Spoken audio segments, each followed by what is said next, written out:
Bismillahirrahmanirrahim. Assalamualaikum warahmatullahi wabarakatuh. Waalaikumsalam warahmatullahi wabarakatuh. Baik, selamat siang, salam sejahtera untuk kita semua. Mohon izin saya belum berganti baju hipersi ya, jadi saya masih pakai baju dinas RSPAD, jadi saya belum ganti bajunya hipersi. Harusnya ganti ya Pak Bejo ya? Nggak apa-apa kan? Ya, nanti makan waktu lagi kalau ganti baju ya. Baik Bapak Ibu semua, perkenalkan saya Aib Rukmana ya. Ya, saya bekerja di RSPAD, di ICU RSPAD. Kemudian ini adalah alamat email saya. Sekarang itu nyarinya alamat email, bukan alamat rumah. Ya, benar nggak? Nah, ini alamat emailnya. Kemudian saya tinggal di daerah Jakarta Timur. Dan ini nomor handphone saya. Teman-teman mungkin ada di grup juga. Saya sudah tergabung ya. Nah, hari ini saya diamanahkan oleh Nes Bejo untuk diskusi terkait dengan pendokumentasian dan pelaporan keperawatan di ruang ICU. Saya yakin semua teman-teman sudah melakukan dan saya berpositif thinking bahwa apa yang selama ini teman-teman lakukan semoga sudah sesuai dengan jalurnya, sudah sesuai dengan apa yang telah menjadi kaidah-kaidah dalam pendokumentasian ya di ruang ICU khususnya. Teman-teman gimana, ngantuk kah ini? Ada yang ngantuk? Ada? Ya udah, saya kasih waktu 2 menit buat ngopi atau minum deh, minum dulu. Atau sebelum ngantuk kita teka-teki dulu lah ya, biar nggak ngantuk lah. Saya yang bisa jawab dapat hadiah nih ya. Yang bisa jawab. Oke, boleh mic-nya dibuka dulu nggak apa-apa sekarang deh. Oke ya, pertama adalah teka-tekinya banyak jenis buah di dunia ini. Buah apa yang paling banyak pertanyaannya? Buah bibir, Pak. Bukan. Buah bibirnya nggak bertanya, Pak. Ya, kira-kira siapa yang ada bisa jawab? Ada nggak? Ada yang bisa jawab? Bener nih, hadiahnya menarik loh ini hadiahnya. Nanti ketemu saya kasih hadiahnya. Kasih Buah hadiah hati, Pak. coklat. Ya, bagi yang bisa coklatnya bukan yang kecil lagi. Buah tanya, Pak. Hah? Buah tanya. Buah tanya. Oh. Ya jenisnya apa? Buah tanya. Iya, buah tanya tuh. Ya. Banyak pertanyaannya, buah tanya. Oke. Dapat hadiah nih kayaknya nih, motor nih. Tapi agak sedikit nggak tepat ya. Jadi buah coklatnya nggak jadi deh. Buah manggis. Buah manggis kenapa? Tebak-tebak buah manggis, Pak. Oh. Kalian tahu nggak jawabannya? Jawabannya adalah buah apel.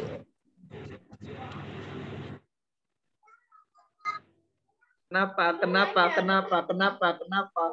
Gitu. Apel lu tanya-tanya, ya kan? Ya, itu jawabannya adalah buah apel, ya. Krik.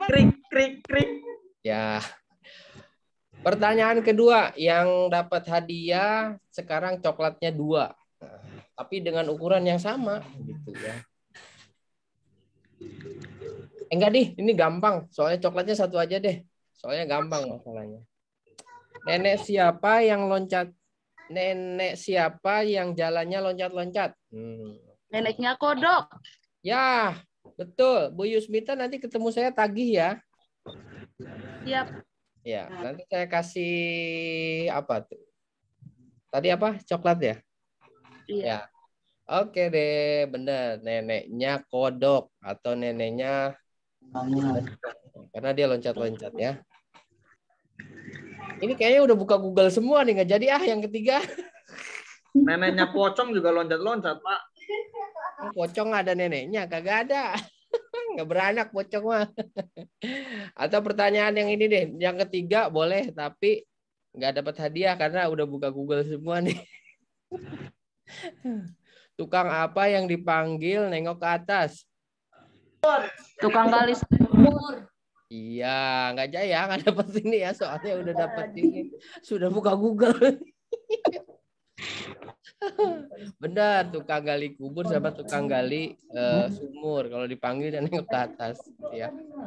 Ada satu lagi nih. Satu lagi itu, ini dapat hadiah deh, coklat ya. Jakarta itu ada namanya Tugu Pak Tani, tahu nggak teman-teman? Ada yang tahu? Letaknya ada di depan Hotel Arya Duta, bener nggak? Depannya KFC. Sampingnya lagi Kementerian Pertahanan, kantor. Sampingnya lagi kampus. Tahu nggak teman-teman sejarahnya kenapa patung Pak Tani itu ditaruh di situ? Kenapa ditaruh di situ? Temenan. Hah? Temenan? Tahu nggak? Itu Bu Rima ya? Barisma ya? Barima ya? Ya Badinda ya? Iya Om Mbak Rima. Iya salah. Halo Mbak Rima. Ya, tahu nggak kenapa ditaruh di situ Tugu Pak Tani? Ada yang tahu nggak? Ini hadiahnya coklat loh. Tambah deh 2 coklatnya. Ada yang bisa jawab nggak? Saya tambah coklatnya jadi 3. Udah maksimal 3 deh coklatnya. Tadi yang dapat cuma Yusmita aja nih. Oke, saya hitung sampai 5 ya. 1, 2, 3, 4, 5. Nah, berarti coklatnya hangus. Kenapa? Kenapa Dinda? Kalau di Pancoran namanya patung pancoran, Pak. Oh, iya. Ya benar juga kalau di Pancoran tunggu Pancoran, tapi bukan itu jawabannya. Yang benar adalah jawabannya kalau ditaruh di Gambir, dia naik kereta pulang kampung ke Kerawang, ke Subang ya. Makanya ditaruh di situ biar nggak jauh. Gitu ya. Oke, tepuk tangan dulu untuk semuanya. Oke. Jangan tebak-tebak mulu kapan belajarnya nanti kita. Oke, Bapak Ibu semua. Oke, mana ya tadi? Oh, hilang ya. Oke, ini nih. Oke. Oh ya ini. Ini tujuan siang hari ini kita belajar tentang dokumentasi, apa sih yang harus kita capai. Yang pertama adalah kita harus mengerti tentang pengertian dokumentasi, kemudian mengerti tujuan dokumentasi, kemudian alasan pentingnya dokumentasi keperawatan, bisa mengerti metode dokumentasi keperawatan, manfaat, kemudian mampu melakukan pendokumentasian yang baik dan yang benar. Yang ketujuh adalah mengerti hal yang harus dicatat dalam dokumentasi keperawatan.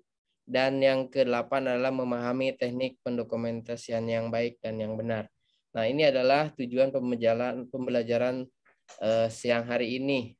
Saya yakin teman-teman masih semangat karena ini hari pertama gitu ya. Harus semangat walaupun ngantuk dikit ya, ngopi lah dikit. Kalau kopinya juga, udah ngopi juga masih ngantuk, kira-kira apa ya? Ya cuci muka lah ya, cuci muka. Kalau cuci muka masih ngantuk ya nyebur aja deh. Oke teman-teman, silakan buka mic-nya. Siapa yang bisa komentar terkait dengan situasi di gambar ini, kemudian apa sih dokumentasi keperawatan itu? Boleh? Ada yang mau komentar? Teman-teman?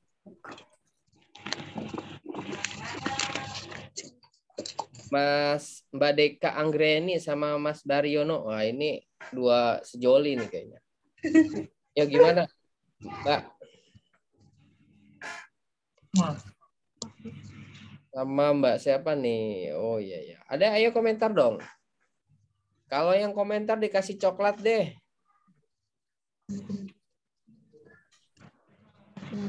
Ada juga. Wah, ayahnya.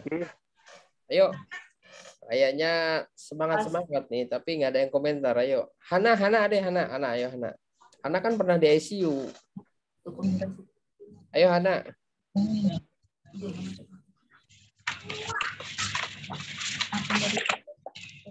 Hana, kamu malu-malu. Jangan malu-maluin saya dong. Oke. Ya sudah deh, kalau nggak ada yang komentar, coklatnya angus juga gitu ya. Baik Bapak Ibu, kalau kita lihat di sekeliling kita, sekeliling yang digambar tersebut itu Bapak Ibu, kita lihat betapa crowded-nya ruangan ICU ya. Pasiennya banyak, ruang tindakannya banyak, alat-alat yang dipasang juga banyak gitu ya. Kemudian tindakannya pun banyak. Saya yakin mungkin ini ada beberapa yang belum bekerja di ICU, ada juga yang sudah gitu, ada yang sudah ya tentunya sangat memahami kondisi di ruang ICU. Tentunya ini adalah sebuah resiko yang Bapak Ibu semua yang harus kita antisipasi. Resiko apa? Resiko tercabut ETT-nya, resiko lupa nulisnya, resiko lupa dokumentasinya karena crowded-nya itu di ruang ICU ya. Jadi Bapak Ibu semua bisa menyebabkan lupa atau lalai dengan hal-hal yang sebenarnya tidak harus dilakukan atau karena faktor lupa tadi. Lupa itu bisa karena banyak faktornya, misalkan tindakan ICU itu sejubel gitu ya. Baru selesai ini, baru selesai pasien satu, pasien sebelahnya ikut bradikardi gitu ya, ikut-ikutan. Terus ya sehingga faktor terjadinya miss itu sangat kemungkinan besar terjadi gitu di ruang ICU gitu ya. Terus bagaimana tentang dokumentasinya ya? Tentunya itu adalah sebuah tanggung jawab kita bersama. Kenapa kita harus melakukan dokumentasi ini dengan benar gitu ya? Nah itu adalah kemudian sebagai pendahuluan. Oh iya salah ya. Ini dokumentasi keperawatan adalah suatu dokumen atau catatan yang berisi tentang keadaan pasien yang meliputi mulai dari pengkajian, kemudian sampai kepada evaluasi gitu ya. Di rumah sakitnya yang sudah computerized ataupun manual paper ya silahkan saja. Yang sudah bagus yang mungkin yang sudah computerized jadi tidak menggunakan paper lagi itu sudah sedikit maju lah dari keperawatan gitu ya. Tapi jangan berkecil hati, yang masih paper juga masih kita harus tingkatkan semua kemampuan kita tentunya ya. Artinya juga keperawatan sekarang jangan dipandang sebelah mata dan teman-teman jangan ketinggalan update teknologi gitu ya. Mungkin senior-senior kita ada yang belum hafal dengan penggunaan apa tuh komputer ataupun gadget, smartphone gitu ya. Sekarang perawat nggak boleh ketinggalan IT-nya gitu, harus ditingkatkan gitu ya. Gunanya apa? Satunya ini bisa sebagai alat dokumentasi tadi. Kemudian apalagi? Tentunya informasi-informasi yang didapat banyak dari lihat jurnal-jurnal ataupun artikel-artikel, tentunya bisa kita lihat di sana bagaimana perkembangan keperawatan di dunia gitu ya. Nah, yang kedua adalah bahwa dokumentasi keperawatan itu adalah sebagai bukti akuntabilitas perawat dalam memberikan asuhan keperawatan. Artinya tanggung jawab dan tanggungan itu adalah ada di kita, di perawat dalam memberikan asuhan perawatan. Buktinya apa? Ini dokumen gitu ya. Kita bertanggung jawab dengan pasien kita. Kita juga siap untuk digugat jika ada hal-hal yang harus diverifikasi atau diklarifikasi oleh kejaksaan, oleh hakim misalkan. Tentunya itu ada bukti autentiknya gitu ya. Nah, inilah sekedar pendahuluan. Kemudian dari pengertian ini juga kurang lebih sama tadi tentang pengertian dokumentasi, bahwa Mungkin dokumen catatan yang kita buat sehari-hari itu adalah keadaan pasien yang mungkin tidak dilihat saja dari tingkat kesakitan, tetapi juga dilihat dari jenis, kualitas, kuantitas dari yang layanan telah diberikan perawat dalam memenuhi kebutuhan pasien. Ini menurut ahli tahun 2010 gitu ya. Nah, semua pencatatan pasien yang di manual, komputer dibuat oleh perawat, gambaran perawat, perawatan yang diberikan mengkomunikasikan informasi yang relevan tentang asuhan keperawatan. Nah, dokumentasi juga sebagai kegiatan komunikasi secara tertulis pada staf dan tim kesehatan yang lain, teman-teman ya. Sebagai pendulan lagi, saya review lagi bahwa memang sangat penting dokumen ini buat kita semua, tentunya di era sekarang ini yang 4.0, ntar lagi 5.0 gitu ya. Kita tuntutan masyarakat terhadap pelayanan keperawatan, khususnya di keperawatan kritis, itu makin hari makin meningkat, teman-teman. Jadi masyarakat juga sudah pintar, sudah tidak bodoh lagi, tidak bisa dibohongin dan kritis gitu ya. Artinya apa? Itu adalah tantangan kita bahwa kita harus selalu meningkatkan ilmu pengetahuan, kemudian skill, komunikasi, dan yang lainnya. Tentunya adalah untuk menjawab tantangan-tantangan ke depan yang harus kita persiapkan. Kita contoh kecil misalkan, masyarakat gampang gunakan smartphone. Misalkan penunggu pasien atau keluarga pasien melihat suction. Nah, dia bisa searching teknik suction yang benar itu seperti apa sih gitu ya. SOP-nya seperti apa sih gitu. Nah, kalau kita tidak melakukan tidak baik, tidak benar, tentunya kalau orang yang kayak keluarga yang tadi, keluarga pasien, dia bisa searching. Oh, ternyata langkahnya itu harus dioksigenisasi dulu. Oh, ternyata harus menggunakan sarung tangan steril. Ternyata kateternya harus disposable. Itu kan bisa di searching di internet gitu kan. Jadi Bapak Ibu semua kalau melakukannya salah dilihat oleh keluarga, keluarga komplain, nah kita nanti disebut tidak bekerja sesuai dengan standar minimal operasional, SPM-nya. Oh, SPM standar minimal suction itu harus seperti ini. Nah, itu harus ada. Kalau teman-teman tidak melakukannya tidak baik, ya tentunya tuntutan masyarakat akan terjadi di situ. Makanya ini adalah pelatihan, salah satunya ada pelatihan ICU ini adalah salah satunya untuk meningkatkan skill dan pengetahuan tentang perawatan ICU. Nanti teman-teman kan belajar tentang keperawatan ICU kan ya, mulai dari ventilator, AGD, EKG, kemudian monitor hemodinamik, kemudian advance-nya lagi muatan lokalnya ditambah dari ICU RSPAD mungkin dengan pengetahuan CRRT, pengetahuan ECMO, pasien-pasien bedah jantung dan yang lainnya gitu ya. Itu adalah salah satu upaya yang kita lakukan untuk meningkatkan skill, kemampuan, pengetahuan teman-teman di dunia keperawatan kritis gitu ya. Saya berharap dengan pelatihan ini teman-teman bisa ada change agent-nya, ada perubahannya. Nanti kalau nanti saat pelatihan di sini udah digembleng dengan yang baik, pulang ke rumah sakitnya masih sama aja. Ini tuh harus dipertanyakan bagaimana pelatihannya. Jangan-jangan pelatihannya ini siapa yang salah, pesertanya atau fasilitatornya atau panitianya gitu, penyelenggaranya gitu kan. Nah, itu harus dipertanyakan gitu ya. Saya berharap nanti setelah pelatihan ada perubahan ya. Oke, kita lanjut. Ini tadi oke, ulangi.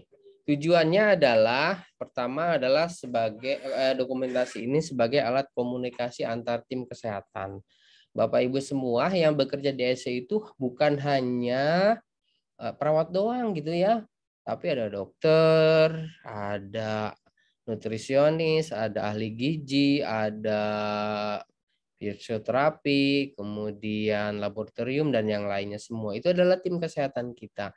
Nah, di situ mereka bisa berkomunikasi dengan perawat, dengan dokter melalui dokumentasi. Artinya teman-teman mohon izin jangan sampai ada miskomunikasi dikarenakan penulisannya tidak jelas ataupun lupa menulis, lupa mencatat. Itu adalah menjadi kendala dalam pemberian pelayanan. Jangan sampai ada miss.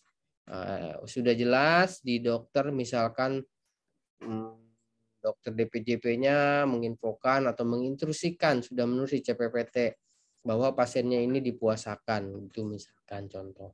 Atau ahli nutrisi juga sama, pasien ini harus dipuasakan dulu selama 5 hari misalkan. Ternyata perawat nulis SOAP-nya di CPPT, gangguan nutrisi, kemudian planningnya apa? Berikan makan tapi sering.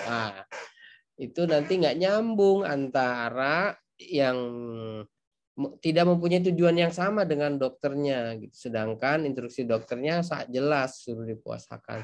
Tapi kita nyuruh makan nih pasien. Itu adalah contoh bagaimana terjadi miskomunikasi karena beberapa faktor. Satu, biasanya perawatnya males baca instruksi atau males baca tulisan-tulisan punya temannya yang sebelumnya ataupun yang habis cuti, yang habis liburan kelamaan, nggak mau baca nih sejarah pasien mulai dari masuk UGD sampai hari rawat terakhir itu. Harusnya hal-hal seperti itu dibaca dulu teman-teman, terutama bagi yang tadi bagi libur, yang cuti, dan yang dinas harus mengetahui kondisi pasien seupdate mungkin. Nah, di mana melihatnya? Yaitu di dokumen ini, di rekam medis, di catatan perawat, catatan dokter gitu ya, di lembar CPPT tadi gitu ya. Kemudian yang kedua adalah tujuan dokumentasi ini sebagai bahan pendidikan, penelitian, kemudian perencanaan perawatan. Tentunya ini adalah erat kaitannya dengan ilmu-ilmu yang harus diupdate setiap saat gitu ya. Mungkin ilmu-ilmu yang terbaru ini akan menjadi bahan di masa akan yang datang gitu kan.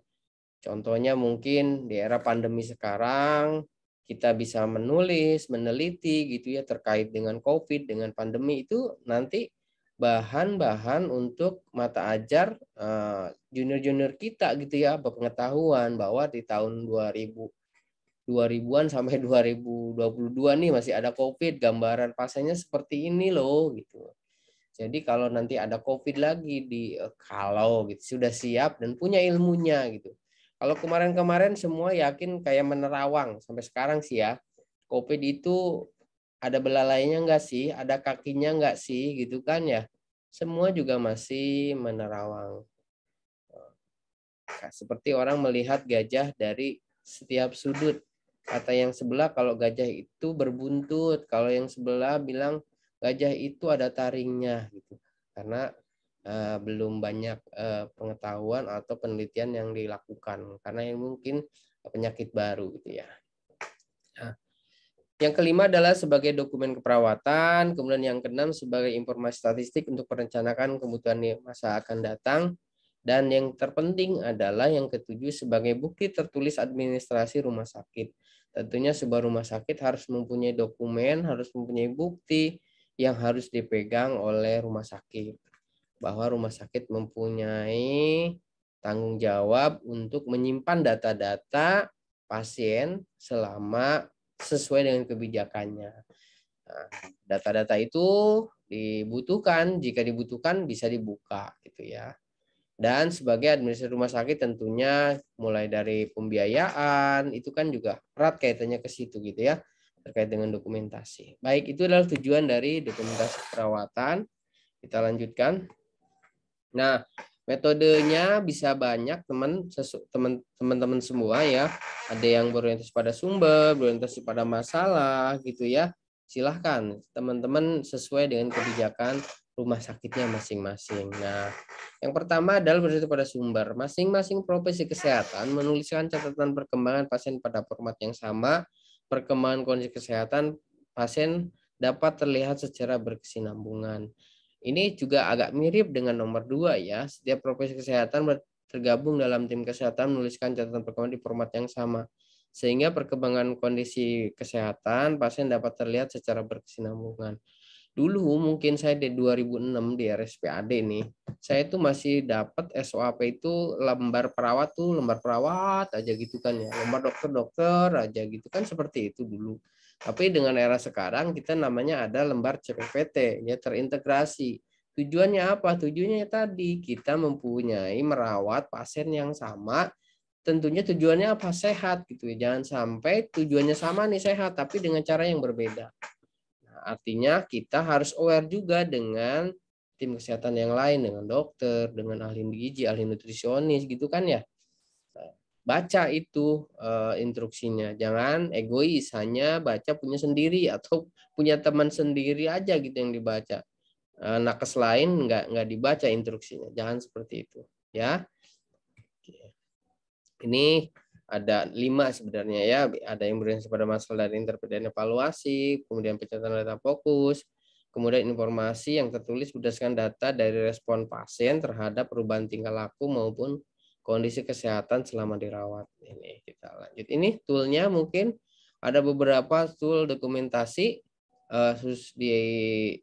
ada Kardec, Worksheet, Client Care Plan gitu ya, atau planning discharge planning ya, kalau nomor 3 itu mirip dengan discharge planning. Kemudian Flowsheet, teman-teman nanti di ICU akan banyak bekerja dengan menggunakan Flowsheet ya. Nah, di rumah sakit saya tekankan yang nanti punya ruang ICU harus punya Flowsheet ya, karena Flowsheet ini sangat penting buat Bapak Ibu semua dalam memantau pasien. Jadi Flowsheet itu isinya 1 lembar, tapi bisa menggambarkan kondisi pasien dari pagi sampai pagi lagi gitu. Saya tidak perlu baca status, misalkan tidak perlu menanyakan ke temannya gimana kondisi pasien. Nah, dengan baca pun sebenarnya saya bisa baca Flowsheet bisa membaca kondisi pasien, apa yang terjadi di pagi hari, di sore hari, di malam hari, dini hari, dan yang lainnya kita bisa baca di kondisinya, di perkembangan tadi, lihat di Flowsheet gitu ya. Nah, Flowsheet ini juga kalau di ICU penting juga buat pembiayaan. Kalau teman-teman ICU pasiennya menerima BPJS nggak punya Flowsheet, nah itu nggak akan diklaim. Nanti diklaim sebagai ruang rawat biasa, tentunya akan mengalami kerugian rumah sakit ataupun teman-teman sendiri gitu ya. Nah, karena di covernya oleh ruang biasa karena tidak membuat Flowsheet gitu ya. Nah, Flowsheet ini sumber uang jadinya gitu kan ya. Karena semua instruksi kegiatan sehari-hari perkembangan pasien kita bisa lihat di Flowsheet tersebut gitu ya. Yang kelima, checklist, care map, kemudian clinical pathway, monitoring strip, dan yang lain-lain. Saya yakin teman-teman clinical pathway, care map sudah pada hafal yang seperti apa ya. Terutama nomor 7, clinical pathway-nya rumah sakit teman-teman ya sudah tahu ada berapa gitu ya. Misalkan rumah sakit Ridwan punya berapa clinical pathway ini? Dinda?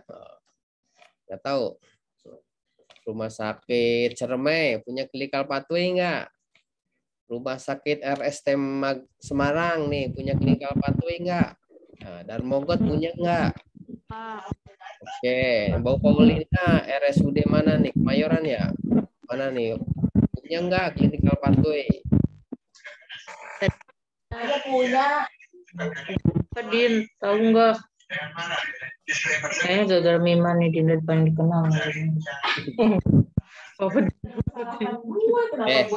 Kita lanjut ya, silakan yang bermic dimatikan. Nah, ini contoh Flowsheet Bapak Ibu semua ya. Terserah mau bentuknya kayak ini kayak seperti apa, kayak yang penting standarnya adalah sebuah Flowsheet bisa menggambarkan kondisi pasien. Nah, ini yang punya RSPAD deh yang saya liatin deh ya. Baik, ini nih nepotisme tentang kerja di RSPAD, yang RSPAD diliatin. Nggak apa-apa. Mau dicontoh seperti ini juga boleh Bapak Ibu semua, silahkan ya. Di sini apa? Nih ada hemodinamik, kemudian kesadarannya, ada GCS-nya, oksigenisasinya, ventilator jenisnya apa gitu ya. kemudian infusnya, makan minumnya, intake output, hasil laboratorium gitu ya. Ini gambaran hemodinamiknya nih, mulai tensi, nadi, suhu, pernapasan di sini ya, sama saturasi ada di bawah nih di hasil laboratorium. Kemudian ada identitas, kemudian ini ada guidance aja gitu ya. Nah ini juga ya, apa namanya? Ini skala nyeri, bisa takut lupa Ibu tentang GCS. Nah, Ibu bisa lihat lagi di sini itu. Buka mata berapa, pupil berapa gitu ya. Oke, nanti kita belajar lebih lanjut untuk detailnya ya. Ini adalah belakangnya juga, ini juga sebagai catatan terintegrasi, semua perawat, semua tim kesehatan bisa menuliskan di sini ya. Oke, nanti kita belajar secara detail tentang flowsheet ini. Nah, manfaatnya yang pertama adalah sebagai aspek legal, Bapak Ibu semua ya. Aspek legal. Nah, tadi kita bicara tentang hukum gitu ya dengan Bu Reni gitu ya. Bagaimana legalitasnya gitu teman-teman semua. Tadi saya juga bicara terkait dengan apa tuh? Tadi saya bicara bagaimana tuntutan masyarakat. Kita sekarang tuh gampang kan kalau mau memenjarakan seseorang tuh gampang gitu. Kalau salah gitu tadinya. Itu tinggal upload, tinggal dikirim di sosmed, wah itu udah terlihat semua. Kasus-kasus kemarin kan banyak, perawat ditampar, perawat ini. Kemudian ada satu lagi, ada satu perawat yang ya banyak lah gitu ya. Nah artinya kalau kita punya dokumentasi yang baik, yang benar tentunya legalitas depan hukumnya itu menjadi bukti kita sebagai alat untuk penyelamat kita. Tapi Bapak Ibu semua nanti tidak menulis dengan baik ya berbahaya tentunya bagi siapa? Bagi pasien, keluarga pasien, bagi perawat itu sendiri ataupun bagi rumah sakit gitu ya. Sebagai aspek legalitasnya gitu ya. Itu. Kemudian sebagai kualitas yang kedua adalah manfaatnya sebagai kualitas pelayanan. Tentunya mutu perawatan itu juga harus dievaluasi, harus diaudit. Bagaimana teman-teman melakukan asuhan perawatan? Apakah sesuai dengan standar yang telah tetapkan rumah sakit atau sebelum misalkan? Jangan sampai Bapak Ibu semua merawat pasien DM, tapi penelataksanaannya atau asuhan perawatannya pasien stroke misalkan, itu kan nggak nyambung gitu ya. Makanya dibutuhkanlah audit keperawatan agar apa? Agar kualitas pelayanan juga selalu terjaga dengan baik. Atau melakukan supervisi ke kepala ruangannya, kemudian kepala instalasinya dan yang lainnya, kepala bidang perawatannya melakukan supervisi kepada pemberi pelayanan agar kualitas pelayanan bisa sesuai dengan standar yang telah ditetapkan rumah sakit gitu ya. Oke, komunikasi sudah kita bahas tadi. Kemudian keuangan ya. Tentunya rumah sakit harus mempunyai biaya untuk menggaji karyawannya tentunya gitu ya. Dari mana bisa menggaji? Tentunya dari mana? Dari pasien gitu kan. Kalau pasiennya nggak bayar, gimana mau menggajinya ya gitu kan. Nah tentunya billing-billing, dokumen-dokumen tentu harus dikumpulkan untuk biaya pembiayaan pengklaiman kepada pasien ataupun kepada pihak asuransi. Ini mau BPJS, mau asuransi non BPJS itu sebagai bukti bahwa kita telah melakukan pelayanan kepada pasien tersebut sehingga nanti kita dibayarkan oleh asuransi atau pribadi tadi. Oke. Nah, sebagai wadah mengaplikasi pengetahuan perawatan, skill dan pendapat menurut standar profesinya. Tentunya sekarang ini kita benar-benar harus selalu meningkatkan pengetahuan Bapak Ibu semua. Tidak dunia teknologi sekarang meningkat, jadi kita pun harus selalu update. Dan ada yang namanya evidence based practice ya. Jadi misalkan ada guidance terbaru, pengetahuan yang terbaru, kita harus ikutin gitu ya. Nggak apa-apa misalnya pada saat COVID, ternyata pasien COVID itu harus dilakukan apa? Yang ARDS berat, misalkan harus dilakukan prone position. Nggak apa-apa, itu kan baru tuh prone position itu lakukan. Yang penting hasilnya dicatat, ada perubahan atau tidak, efek sampingnya apa gitu kan ya. Ataupun kita harus selalu update tentang evidence based practice gitu ya, agar selalu profesi kita meningkat standarnya gitu ya. Kemudian meningkatkan menurunkan kemungkinan kejadian miskomunikasi dan error. Saya yakin miskomunikasi dan error ini angkanya masih ada di rumah sakit masing-masing ya. Saya jamin 100% nggak mungkin nggak ada. Saya jamin pasti ada. Nah, tentunya kita dengan dokumentasi yang baik, yang benar ini bisa menurunkan angka-angka miskomunikasi ini. Biasanya itu sering terjadi antar siapa? Antar perawat, itu ya, dengan perawat yang lain, dengan dokter, dengan tim kesehatan yang lain. Kemudian miskomunikasi dan error ini biasa terjadi menurut saya ya, ini bukan menurut buku, menurut saya yang saya perhatikan. Itu biasanya ada dua hal. Yang pertama adalah teman-teman perawat nggak nulis yang baik, yang benar. Yang kedua, proses handover-nya nggak dilakukan dengan benar. Nah, misalkan dinas pagi buru-buru si Hana sudah ditunggu pacarnya di depan, dinas sore telat datangnya, akhirnya operannya di mana? Saat ganti baju, ya kan? Itu pasiennya ini itu. Wah, tidak dilakukan di samping pasien, sehingga bisa terjadi miskomunikasi. Contohnya pemberian obat, pemeriksaan laboratorium yang harusnya tidak dilakukan, ini dilakukan lagi. Terutama di ICU banyak pemeriksaan. Udah diambil darah lagi, diambil darah. Kasihan pasiennya, komplain yang ada ya. Ditusuk-tusuk mulu. Coba kalau teman-teman mau jadi pasiennya, mau nggak ditusuk-tusuk? Kalau saya mah nggak mau jadi pasien. Saya mau jadi perawat aja. Ya.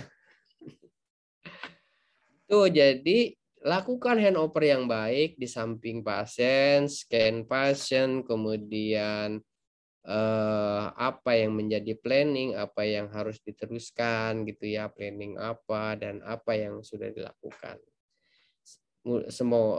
Saya yakin kalau dua hal tadi dilakukan dengan baik dan benar, insya Allah miskomunikasi dan error itu tidak akan terjadi gitu ya. Lakukan handover yang baik.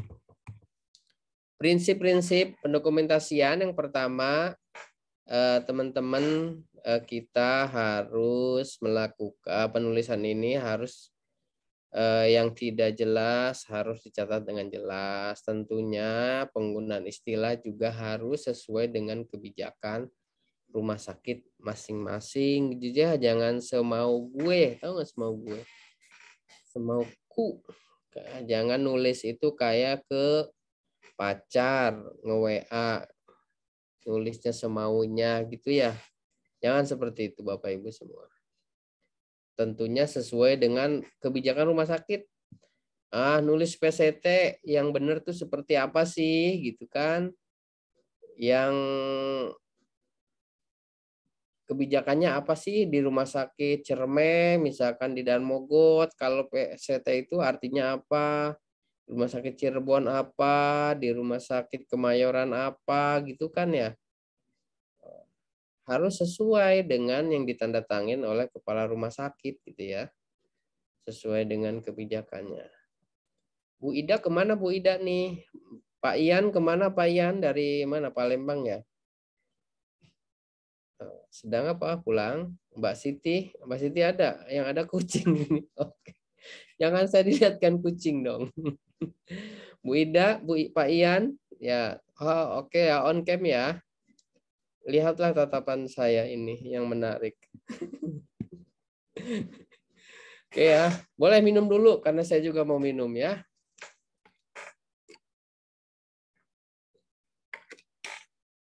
Oke, Bapak Ibu semua kita lanjut. Prinsip berikutnya adalah kita harus nulis dengan menggunakan apa? Ballpen atau tinta, jangan menggunakan pensil, nanti dihapus-hapus kalau pensil ya. Ada yang jahil dihapus. Untuk merubah jangan dicoret-coret di tip X kayak dulu ya, diurek-urek nggak jelas. Sekarang cukup 1 kali coret, kemudian tanda tangan, kemudian kita perbaiki yang benar, paraf ya. Seperti kita di bank, tahu nggak di bank? Kalau di bank kan gitu, salah 0 aja suruh tanda tangan kan, Pak, tanda tangan di depannya. Nah, seperti itu, bahwa kita mengklarifikasi kalau yang salah itu seperti apa, kemudian diganti yang benar gitu ya.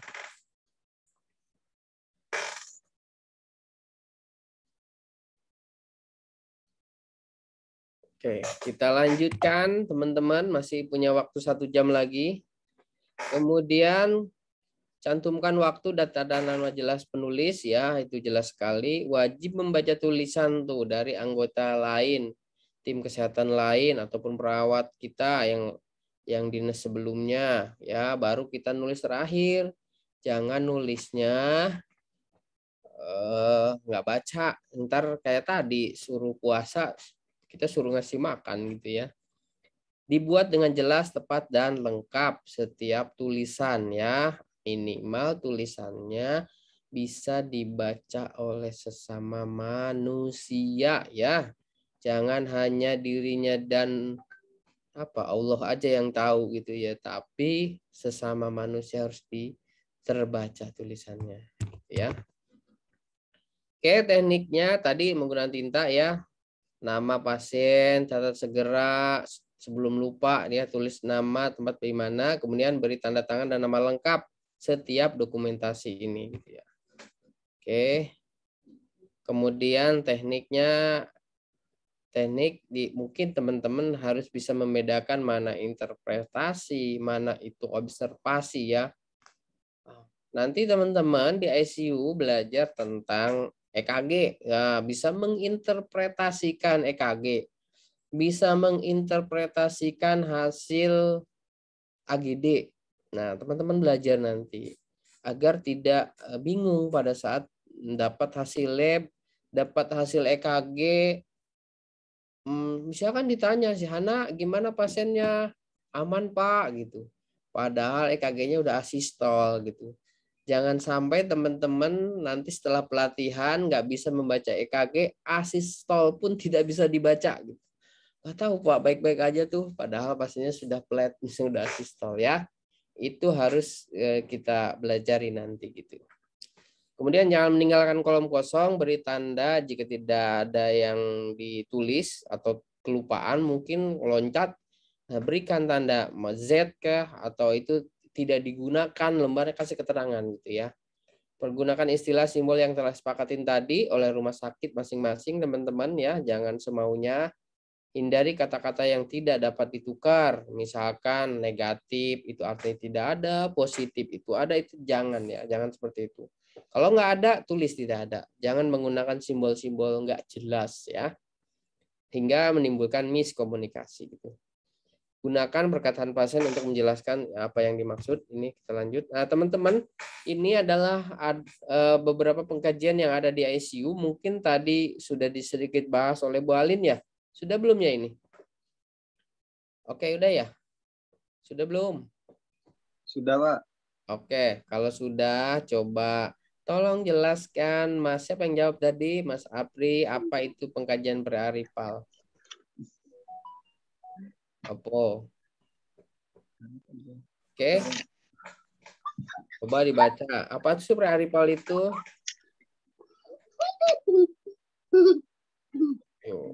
Anaknya sudah belajar Pak, biar pinter di sini. Oke, Mas. Pengkajian prearifal adalah pengkajian sebelum pasien datang ke rumah sakit, Pak. Rumah sakit. Iya. Rumah sakit ke ICU. Iya, ke ICU.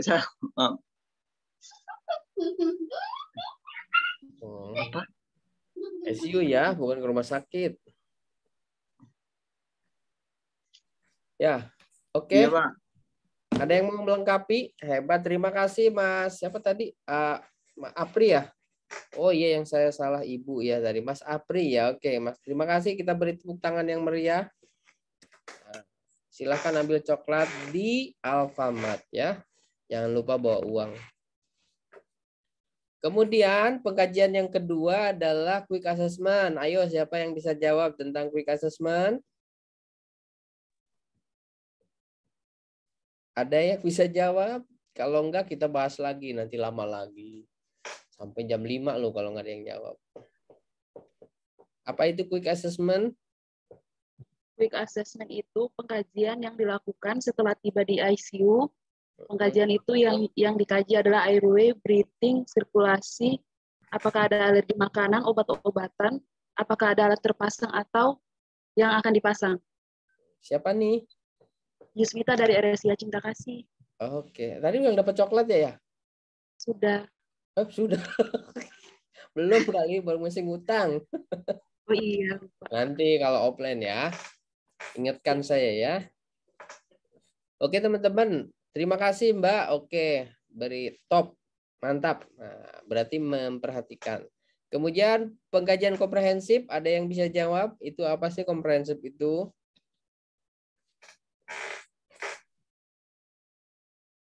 Pengkajian yang dilakukan itu, yang komprehensif itu yang dikaji adalah keluhan utama, riwayat kesehatan sekarang, riwayat kesehatan yang lalu. Oke. Menyeluruh ya, artinya semua. Ada yang bisa jawab ongoing assessment itu apa? Teman-teman? Ongoing assessment itu apa? Pengkajian. Itu pengkajian secara dini, Pak. Apa? Pengkajian apa ongoing assessment itu?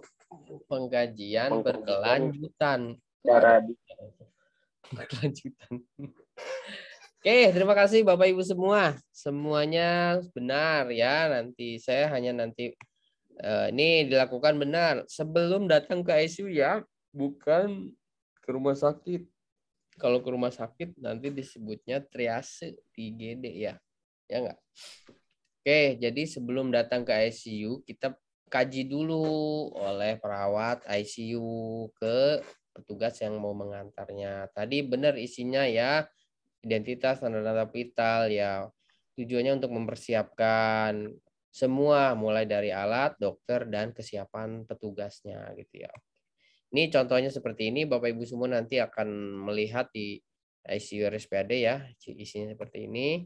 Ini juga tadi benar yang disampaikan quick assessment itu isinya pengkajian cepat. Jadi pasien datang ke ICU jangan dulu operan. Ibu bapak melakukan dulu pengkajian A, B, C, D, E. Itu ya.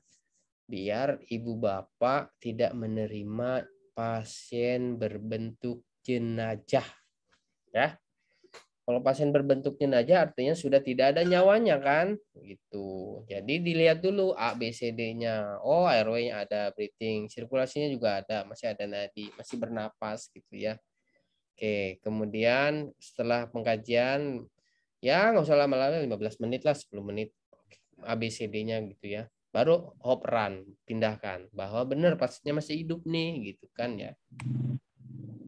Ini contohnya seperti ini, jangan lupa tanda tangan ya, A, B, C, D, E, alat yang dipakai, infus yang dipasang, dan yang lainnya. Oke, ini adalah komprehensif, tadi disampaikan sama Bu Yusmita ya, bahwa komprehensif itu aja menyeluruh mulai dari keluhan utama, alasan rumah sakit, sampai screening gizi, nyeri, edukasi, discharge planning, semua dikaji. Nah ini contohnya. Teman-teman kan banyak biasanya nih ya. Silakan kebijakan rumah sakit masing-masing mau nulis mangga sampai gempor gitu kan, nulis terus. Mau checklist boleh, lebih enak. Mau manual boleh, mau paperless boleh, mau computerized boleh.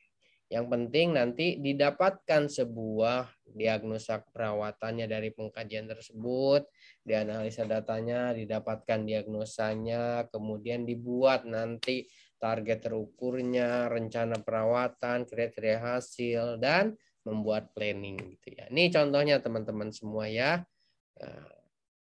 Mulai dari riwayat kesehatan, pemeriksaan fisik, per sistem pernapasan, kardiovaskuler, sirkulasi atau vaskuler ya sama saraf pusat, gastrointestinal, perkemihan, integumen, muskuloskeletal integumen ini penting nih. Teman-teman harus nulis di sini menggambar ya. Kalau terjadi dekubitus, luka di mana gitu, tulis. Jangan sampai pasien baru 1 hari sudah dekubitus, udah luas, padahal dekubitusnya ada bawaan dari rumah, gitu ya. Terus perawatnya dikomplain, kok baru 1 hari dekubitus, padahal dekubitusnya mungkin bawaan dari rumah tadi, gitu ya.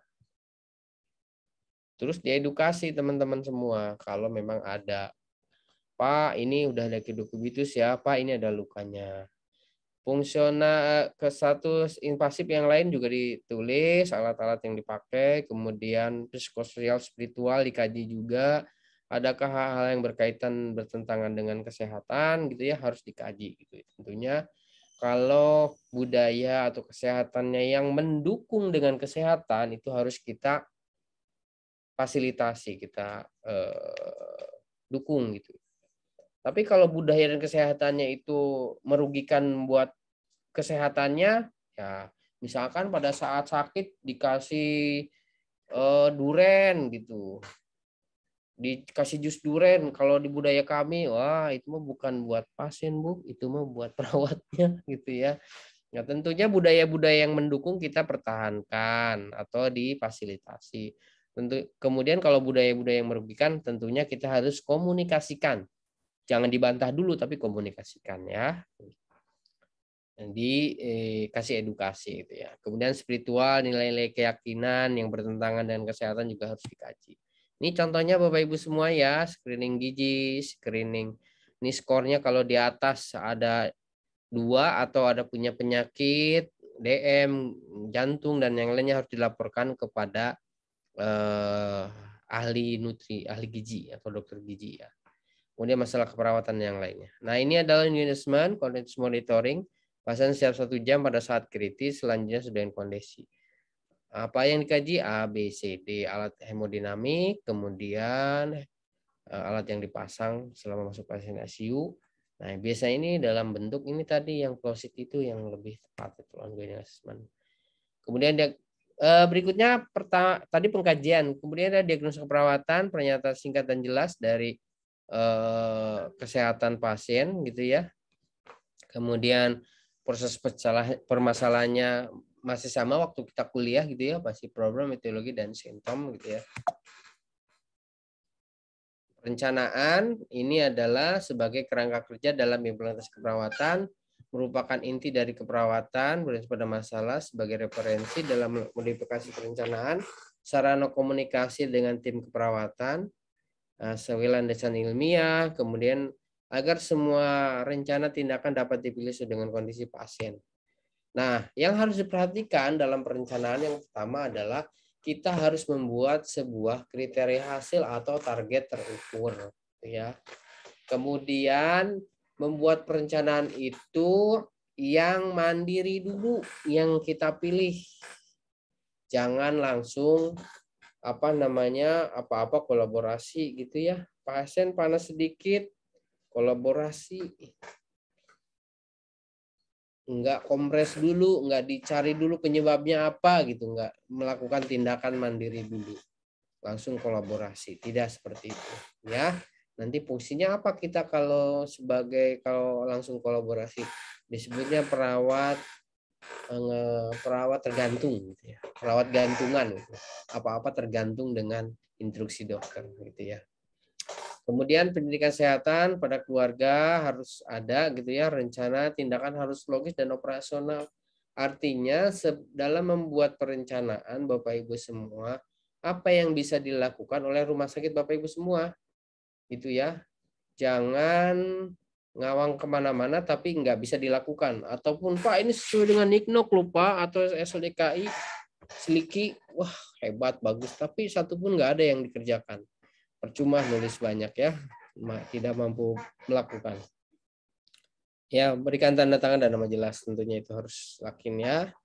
Ini implementasi, mencatat waktu dan pelaksanaan, mencatat diagnosa, mencatat semua jenis intervensi termasuk hasil gitu ya. berikan tanda tangan dan nama jelas gitu ya. Ini contohnya ya, coret 1 kali, berikan yang benar, bubuhi tanda tangan. Menuliskan waktu, tanggal, jam juga ya di saat implementasi. Jangan membiarkan baris atau kolom kosong, tapi buatlah samping untuk mengisi tempat yang tidak bisa digunakan, yang tidak digunakan. Kemudian segera mungkin, takut lupa. Kalau lupa nanti nggak ingat, kalau nggak ingat pasti lupa gitu ya. Kemudian kata kerja aktif untuk menjelaskan apa yang dikerjakan, misalkan memberi tetes obat dan yang lainnya. Ini, nah teman-teman saya yakin sudah terpapar semua yang dinamakan dengan patient safety ya, atau keselamatan pasien. Itu ada 6. Pertama, identifikasi, komunikasi, kemudian penggunaan obat-obatan dengan kewaspadaan tinggi, kemudian memastikan saat making lokasi operasi yang baik dan benar sesuai dengan prosedur gitu ya, mengurangi resiko infeksi atau di rumah sakit gitu ya, kemudian dan mengurangi resiko terjadinya jatuh gitu. Semua sudah terpapar ya. Nih, pertama adalah lakukan identifikasi dimulai saat pasien masuk rawat hingga pasien pulang. Minimal dengan menggunakan 2 identitas, bisa nama lengkap, nomor rekam medis, tanggal lahir. Yang terbaru bisa dicantumkan nomor KTP. Wah, panjang pokoknya biar tidak terjadi miss ya. Saat pasien di ICU, nah apalagi di ICU nih, jangan melakukan identifikasinya sendiri, harus berdua. Karena mungkin pasiennya tidak sadar. Sehingga ditanya diem aja, pasiennya sombong-sombong ya. Ya bukan sombong karena dia sedang tidak bisa ngomong, sedang sakit gitu atau tidak terpasang ventilator gitu ya. Nah harus berdua ya, jangan sendiri. Ini contohnya gelangnya ya. Ada yang silahkan, ada yang biru buat laki-laki, pink buat perempuan. Ini resiko jatuh, alergi, DNR dan radioaktif, ada gelang-gelangnya. Kapan kita melakukan identifikasi pada pasien? Sebelum pemberian obat-obatan semua jenis kita identifikasi dulu. Sebelum pemberian transfusi atau produk darah yang lain, kemudian sebelum mengambil sampel darah, cek dulu, jangan sampai salah ngambil darah, apalagi di ICU. Apalagi nggak pakai CPC, ngambil darahnya ditusuk-tusuk, wah marah tuh pasien. Dan sebelum memberikan perawatan atau prosedur pelayanan, gitu ya. Ini meningkatkan komunikasi efektif dengan tentunya akurat, lengkap, dimengerti, tidak duplikasi. Kemudian menggunakan tulisan komunikasi ini bisa dari tulisan, verbal maupun elektronik, gitu ya. Ini misalkan teman-teman komunikasi verbal dengan read back, tebak atau tulis, baca kembali. Komunikasi yang melibatkan pasien dan keluarga dan kita diajarkan untuk selalu speak up, ngomong. Jangan manut-manut aja. Oke, padahal tidak oke gitu ya. Ini read back, baca ulang atau ke pengirim pasien dan konfirmasi untuk konfirmasi kebenaran pasien yang dituliskan. Kemudian verifikasi dokter pemberi order dengan mendatangi catatan yang ditulis pasien. Kemudian dalam waktu ditetapkan, contoh 1x24 jam misalkan. Terus tulis nama dan tanda tangan petugas yang menerima pesan gitu ya. Ini contohnya seperti ini. Pukul 2 Tuan Budi, tanggal lahir 8/9/78. Pemberian dobutamin dinaikkan dari 10 menjadi 15 sampai dengan MAP mencapai 60. Nah, itu jelas instruksinya.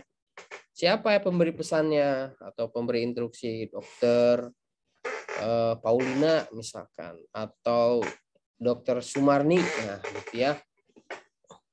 Kemudian tanda tangan, nama jelas, dan perawat yang menerima pesan. Ya. Kemudian konfirmasi selama 24 jam. Ada feedback-nya ya, ditulisnya. Kemudian dikonfirmasi ke pemberi pesannya, suruh tanda tangan. Benarkah dok yang kemarin ini? Ya, suruh stempel, tulis tanggal, jam gitu ya. Pesannya ini gitu ya. Telah diverifikasi oleh pemberi pesan. Gitu ya.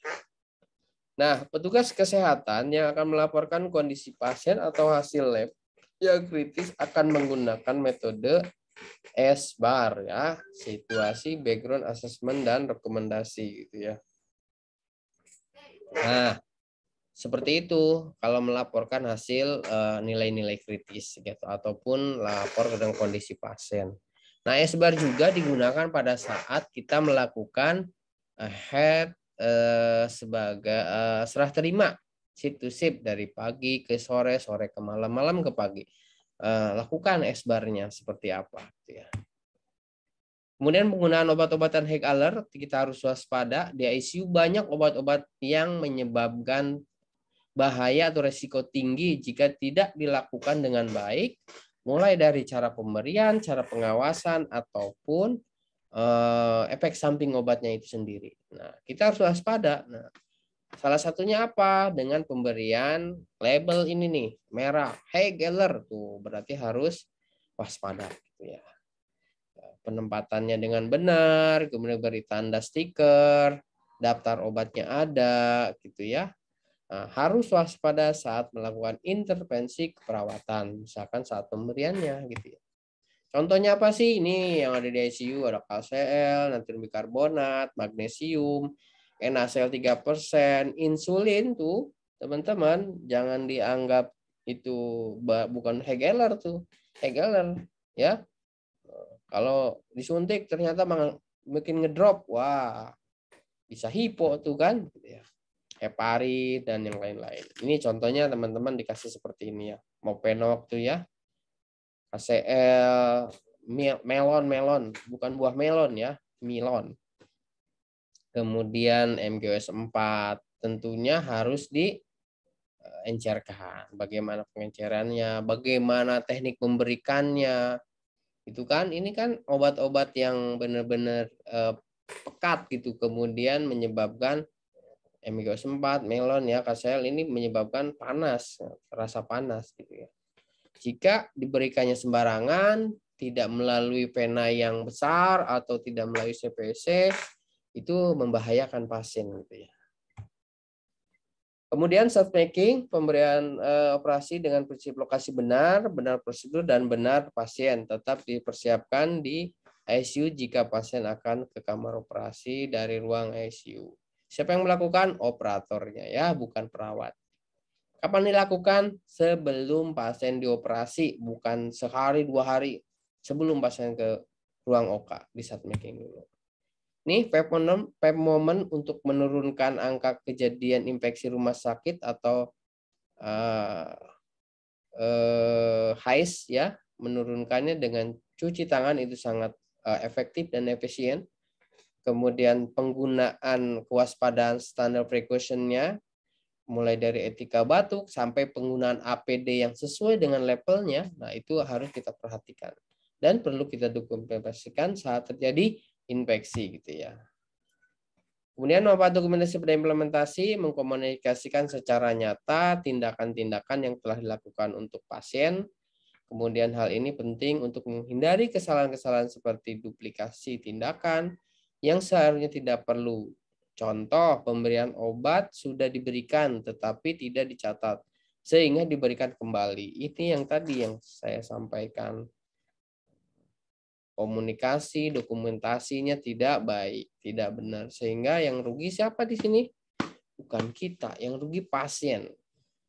Sudah beli obatnya 2, kalau itu beli sendiri ya kan, pasien swasta.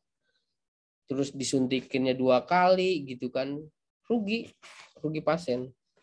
Rugi banyak lah. Kemudian manfaatnya lagi adalah tentang quality assurance atau penjaminan mutu. Tadi yang sampaikan bahwa manfaatnya lagi tadi bagaimana mutu perawat dijaga gitu ya. Mutu pelayanan harus terjaga dengan baik gitu ya. Jangan sampai sama aja nih. Setelah pelatihan teman-teman balik ke rumah sakit mutu pelayanannya sama aja. Di ICU, wah gitu-gitu aja. Padahal sudah dilatih nih dari Ciremai banyak. Dari Ridwan banyak, sudah yang banyak pelatihan gitu ya. Jangan sampai kualitasnya sama aja. Pemberi asuhan keperawatannya sama aja sebelum pelatihan. Jangan seperti itu ya. Tentunya atasan berharap setelah pelatihan ini ada suatu perubahan. Satu peningkatan pelayanan. Agar tidak rugi rumah sakit. Udah bayarin tapi sama aja gitu ya. Karena pelatihan ini mohon maaf tidak murah ya. Kalau menurut saya mahal, menurut saya loh. Tapi kalau menurut teman-teman murah ya silakan. Menurut saya lumayan gitu. Artinya tidak murah gitu. Jadi kita harus memanfaatkan pelatihan ini dengan sebaik-baiknya, belajar dengan sebaik-baiknya juga gitu ya. Kemudian manfaat berikutnya adalah melihat hubungan respon pasien dengan tindakan perawatan yang sudah diberikan atau dengan cara mengevaluasi klinis. Di ICU teman-teman harus belajar mengevaluasi respon pasien. Sekecil apapun teman-teman harus dinilai dengan baik. Contoh, urin misalkan. Urin nggak keluar, urin cuma 10 cc. Menurut teman-teman itu tidak ada hubungannya. Tapi buat pasien itu sangat berarti. Yang mungkin tadinya nggak keluar, sekarang keluar 10 cc. Itu kan evaluasi klinis. Setelah itu, dari hasil evaluasi ini baru kita bisa melakukan kolaborasi, bisa melakukan tindakan yang mandiri, bisa melakukan tindakan-tindakan kolaborasi yang tentunya untuk keberhasilan atau pemberi pelayanan yang terbaik untuk pasien gitu ya. Jangan dianggap buang urin itu tidak ada manfaatnya. Bukan seperti itu. Banyak manfaatnya kita menghitung urin pasien. Berapa sih? Kalau ditanya jumlah urin berapa sih? Urinnya berapa? Normalnya berapa? Karena kita nggak tahu ilmunya, normal aja. Padahal normalnya mungkin berapa? Sesuai dengan berat badan pasien. Misalkan di ICU mau pakai berapa nih? 0,5 atau 1. Misalkan mau pakai 2 deh, 1 sampai 2. Oh, berat badannya misalkan 60. Minimal kan 60 cc tuh yang harus dia keluar per jamnya. Nah, ini nggak keluar nih. Berarti ada sesuatu di pasiennya. Kenapa nih? Itu adalah sebuah evaluasi klinis. Respon pasien, respon kita terhadap pemberian pelayanan ini. Kita bisa evaluasi. Oke. Menjadi dasar penentuan tugas. Artinya sistem klasifikasi klien didasarkan pada dokumentasi tindakan perawatan yang sudah ada untuk selanjutnya digunakan dalam menentukan jurnal keperawatan yang harus bertugas dalam setiap shiftnya. Jurnal ya. Oke ya, kemudian memperkuat pelayanan keperawatan ya, manfaatnya jalan keluar dari tindakan malpraktek gitu ya, hati-hati sehingga kita bisa tadi dokumen ini sebagai bukti kita gitu ya. Dokumen tentang kondisi pasien, kemudian segala sesuatu yang telah dilakukan untuk pasien, kemudian kejadian atau kondisi klien sebelum dilakukan tindakan. Ini tentang anggaran tentunya adalah ini ranahnya manajemen, bagaimana dalam pemberian asuransi perawatan efektif efisiennya harus diperhatikan juga, mulai dari penggunaan waktu, penggunaan alat-alat, penggunaan kasa, penggunaan instrumen, tentunya itu harus diperhitungkan dengan kalau kita membuat perencanaan. Artinya hubungannya dengan manajemen gitu ya. Nah, ini adalah terakhir. Bukan terakhir slide ya. Terakhir dari sebuah proses asuhan keperawatan adalah evaluasi ya. Evaluasi adalah membandingkan suatu hasil tindakan dengan standar untuk tujuan pengambilan keputusan yang tepat sejauh mana tujuan itu tercapai. Kemudian evaluasi keperawatan membandingkan efek hasil suatu tindakan keperawatan dengan norma atau kriteria yang sudah dibuat gitu ya. Ini tahap akhir dari proses perawatan, menilai tujuan dalam perencanaan perawatan tercapai atau tidak, kemudian menilai efektivitas rencana keperawatan atau strategi asuhan keperawatan, kemudian menentukan efektif atau tidaknya tindakan keperawatan dan perkembangan pasien terhadap masalah kesehatan, kemudian tahapan dalam evaluasi Bapak Ibu semua, pertama kita harus identifikasi kriteria hasilnya dulu. Kita tahu target terukurnya itu apa. Contoh misalkan Ibu Bapak mengambil diagnosa tentang Bersihan jalan napas, kriteria hasilnya apa sih? 1, misalkan AGD-nya membaik, saturasinya membaik, pasien tidak sesak, RR-nya misalkan 16 sampai 20, kemudian sputumnya minimal atau sampai hilang gitu kan. Itu contoh target-targetnya, itu adalah kriteria hasilnya. Atau apalagi contoh mengambil diagnosa tentang penurunan curah jantung. Tapi kita nggak tahu nih target terukurnya berapa tensinya, berapa nadinya, berapa akralnya harus gimana. Kita nggak tahu nih. Nanti bingung. Obatnya nanti dikasih aja gitu kan ya, obat untuk naikin tensi. Sedangkan kita nggak tahu sampai sejauh mana sih targetnya. Target MAP-nya berapa. Tapi kalau kita tahu, enak. Oh, ternyata target tensinya ini di angka MAP 65. Nah, kalau udah 65, ibu bapak kan bisa mentitrasi, berkolaborasi dengan dokter, bisa mentitrasi obat-obatan kalau memang dipakai obat-obatan itu. Contohnya seperti itu. Kemudian standar untuk mengukur keberhasilan. Kemudian yang ketiga adalah mengumpulkan data sehubungan dengan kriteria hasil yang telah ditetapkan. Mengevaluasi pencapaian dan tujuan dan membandingkan data yang dikumpulkan. Kemudian bisa memodifikasi suatu tindakan. Oke, ini jenisnya ada 2, teman-teman evaluasi itu. Yang pertama adalah evaluasi formatif, yang kedua evaluasi sumatif. Evaluasi formatif ini biasa yang Bapak Ibu lakukan setiap setelah melakukan tindakan keperawatan. Sesaat, maaf misalkan. Apalagi di ICU Bapak Ibu semua harus evaluasi formatif ini harus selalu dilakukan. Bagaimana efek pemberian tindakan yang kita lakukan? Contoh, posisi, setelah memberikan posisi gimana kondisi pasien. Setelah pemberian terapi obat, setelah pemberian penggantian mode ventilator, gimana nih evaluasi pasiennya? Oh, pasiennya di winning nih, misalkan ventilatornya ternyata nggak kuat. Nah, kalau nggak dievaluasi sesaat itu, wah bahaya, bisa pasiennya sesak terus gitu kan, bisa nggak kuat, nggak proses winningnya sehingga gagal nanti. Nah, artinya seperti itu ya. Di ICU harus sering. Pasiennya udah dikasih obat-obatan nih, antidiuretik, yang diperhatikan apa? Evaluasi, urinnya keluar atau tidak gitu ya. Nah, itu mau 15 menit setelah pemberian, 30 menit, ataupun 1 jam, silahkan sesuai dengan kebutuhannya. Ataupun pasien post ROSC, evaluasi itu. Gimana nanti? Jangan sampai balik lagi, kardiak arrest lagi nanti gitu ya. Oke, evaluasi sumatif, rekapitulasi dan kesimpulan dari observasi dan analisa status kesehatan sesuai waktu dan pada tujuan, ditulis di CPPT.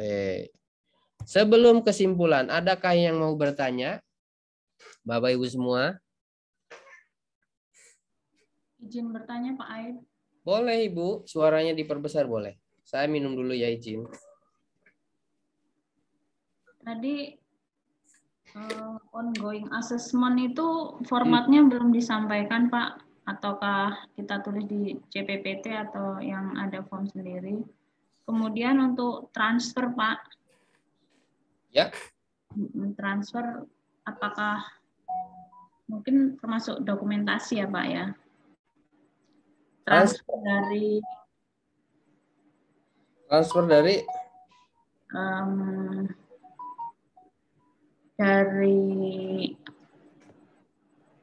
OK Pak biasanya, dari kamar operasi ke ICU. ICU. Apa yang jadi masalah di OK dan ICU kira-kira? Yang di rumah sakit kami transfernya itu dari penata ke ruangan. Bentuknya masih catatan-catatan kegiatan di kamar operasi, terus belum termasuk obat-obatan gitu. Jadi kami harus menanyakan lagi ke ruang sebelumnya. Oh gitu ya. Sip, sip. Oke, terima kasih Bu Paulina dari RSUD mana Bu tadi teh? Priang Sewu ya? Apa Bu? Bu Paulina. RSUD Priang Sewu Pak. Priang Sewu itu di mana Bu, di Jogja ya? Sewu di Lampung, Pak. Oh, di Lampung. Dekat dengan saya, Bu. Jakarta. Baik, Bapak Ibu, terima kasih Bu Paulina atas pertanyaannya yang bagus sekali. Teman-teman ada yang mau bantu jawab pertanyaan ini? Silahkan, ada yang mau jawab? Pertama, tadi ongoing assessment. Yang kedua, terkait dengan dokumen yang ada di ruang OK gitu ya. Balik ke ICU bingung tuh mau apa sih obat yang udah dikasih gitu ya. Oke, ada yang mau jawab? Kalau tidak ada, saya coba kita diskusi ya. Yang pertama, ongoing assessment tadi adalah pengkajian berkelanjutan. Ini memang tidak ada format khusus, Bu. Dia kurang lebih sama, kalau di kami itu lebih ke ya plosi tadi, Bu. Ongoing assessment ini, ya. Mana nih tadi? Oh iya, ongoing assessment itu lebih ke apa sih yang terjadi setelah pasien misalkan post cardiac arrest, apa yang harus dinilai gitu ya, berkelanjutan. Kemudian pasien-pasien yang pulang dari kamar operasi gitu ya, boleh Ibu dituliskan di mana di plosi tadi, itu juga sebagai pencatatan ongoing assessment. Jadi yang terjadi saat itu Ibu lakukan, tuliskan di plosi tadi. Nah, ini kan, nih, Ibu misalkan terjadi tadi post cardiac arrest, kita harus pantau tensinya, nadinya gitu kan ya dalam waktu 15 menit, 10 menit terakhir, per 15 menit, per 30 menit, per 1 jam, seperti itu. Catatannya bisa di mana bisa dikerjakan? Di sini juga bisa, di belakangnya nih. Terjadi ini. Tadi misalnya post cardiac arrest, Ibu boleh menuliskan di sini juga yang terjadi apa gitu ya saat itu gitu ya. Terjawab ya Bu Paulina? Baik, Pak. Nah, tidak ada format khusus ya, seperti yang 3 tadi ke atas. Kemudian yang kedua terkait dengan yang kedua, ada yang mau share mungkin dari rumah sakitnya masing-masing? Dari Ciremai gimana misalkan, ayo kan ini banyak rumah sakit nih, coba diskusi nih bagaimana di Ciremai, bagaimana di Ridwan, bagaimana di Semarang, ayo coba kita diskusi, boleh, masih ada waktu nih 10 menit lagi. Biasanya mohon ini Pak jawab Pak ya. Boleh. Kita sharing. Biasanya di laporan tindakan operasi itu kan ada, biasanya dokter anestesi suka nulis tuh Pak, kalau pasien-pasien yang dia nyeri atau mual, biasanya terus ada laporan operan terapi dari OK. Biasanya sih seperti itu. Ya, tuh. Tadi Bu bisa dilihat di catatan yang ada di ruang operasi ya, catatan post op-nya itu ya, Pak? Iya, betul. Biasanya ada. Pertanyaan saya, oke, Bu. Terima kasih, Mas. Siapa tadi? Muhammad Arif, Pak. Muhammad Arif dari mana, Pak? Amanda. Oh, Amanda Pak, Cikarang ya? Cikarang Utara. Oh, ya Cikarang Utara. Mekarta, Pak. Oh, iya. Mekarta. Jangan-jangan tinggal di Mekarta nih. Terima kasih, kita beri tepuk aplaus dulu buat Mas Arif. Oke. Bu Siti silahkan mau komentar, silahkan Bu Siti. Raise hand silahkan. Kepencet. Oh kepencet, saya kira raise hand mau ngomong. Oh nggak apa-apa. Sedang mencet-mencet ya Bu. Jangan mencet saya ya. Ada lagi teman-teman yang mau komentar terkait dengan permasalahan Bu Paulina tadi? Dari Ciremai gimana? Ciremai lah. Ini Ciremai dari tadi saya pancing-pancing, nggak mancing juga, nggak berhasil nih. Ayo, gimana mungkin? Tidak ada. Dari rumah sakit lain mungkin ada yang mau komentar? Oke, Bapak Ibu semua, terkait tadi mungkin kita jawab benar tadi yang disampaikan Mas Arif, bahwa untuk obat-obatan sebaiknya memang semua status yang dibawa dari ruangan juga harus dibawakan pada saat pasien berpindah ke ruang ICU. Untuk melihat apa? Untuk melihat apa yang telah diberikan obat-obatan di situ. Kardeknya ya, kardek obatnya. Itu dibawakan ke ICU. Seluruh dokumen itu dibawakan.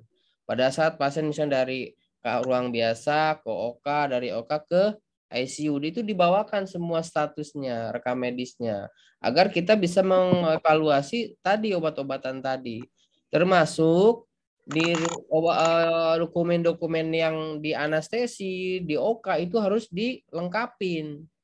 Bagaimana post-op-nya, pemberian obat, instruksi post-op-nya apa, kemudian kardeknya apa tuh yang selembar panjang itu tuh, untuk pengisian selama dia di OK itu terjadi apa, itu harus dibawakan.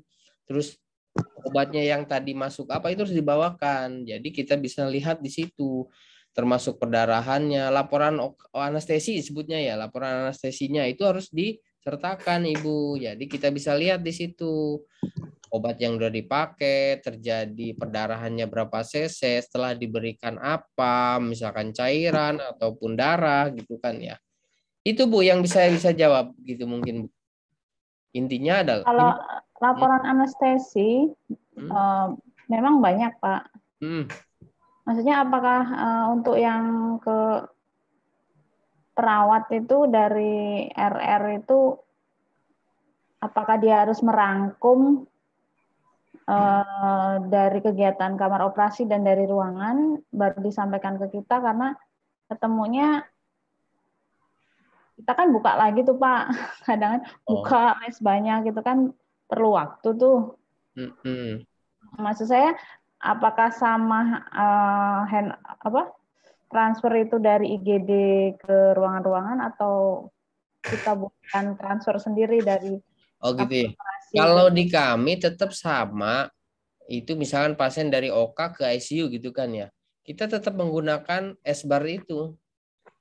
Dan tetap kita menggunakan satu S-bar, kedua kita tetap pre-aripal dari OK. Kita tanya dulu obatnya apa yang dipakai gitu ya. Yang penting-penting aja sih, yang kecil-kecilnya nanti boleh ditanyakan di saat handover. Yang intinya sih boleh Ibu meminta kardek yang dari ruangan, itu harus dibawa, wajib Bu. Harus itu hukumnya. Kalau nggak dibawa Ibu bingung nanti, nggak bisa lihat. Tapi misalkan merangkum, kalau merangkum saya rasa orang OK-nya juga kewalahan kali ya. Kalau merangkum semua obat yang udah dikasih gitu dari ruangan.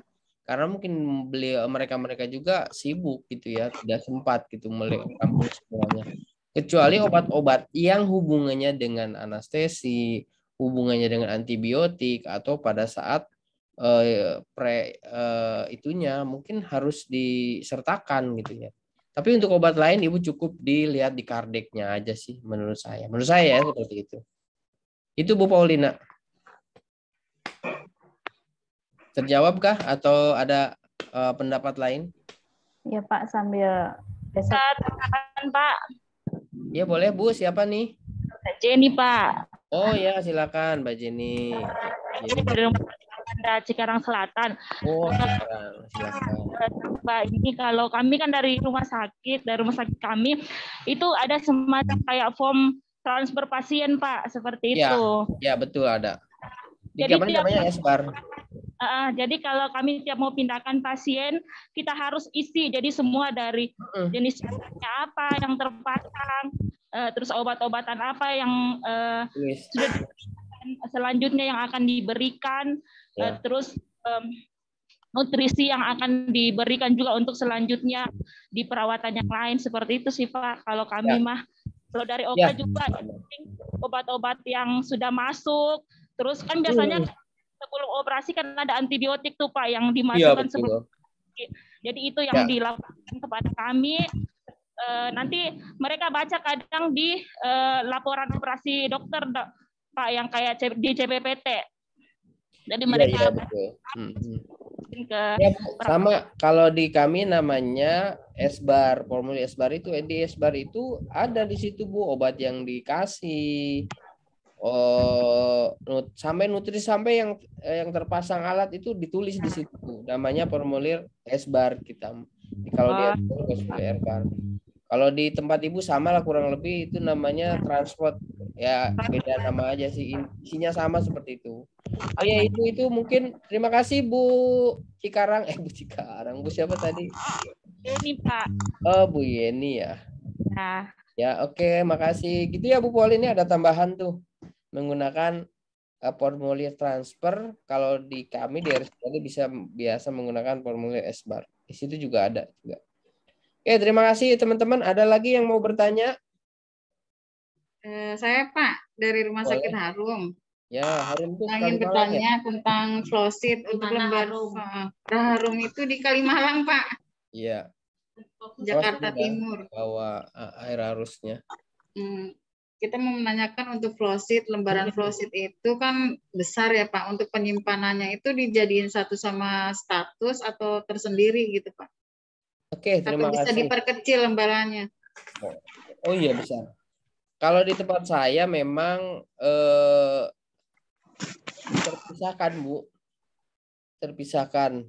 Terkadang kita buat 4 Bu, 4 kotak gitu ya. Setelah selesai ini misalkan penggunaannya itu dibuat 4 kotak, kemudian kita bolongin, subtract, tapi bolonginnya bukan ada yang tulisannya.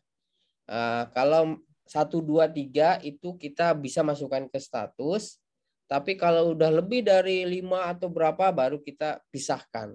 Tapi setelah nanti selesai perawatan, pastinya pindah atau pulang ataupun pulang ke rahmatullah, nah itu digabungkan nanti dalam sebuah rekam medis.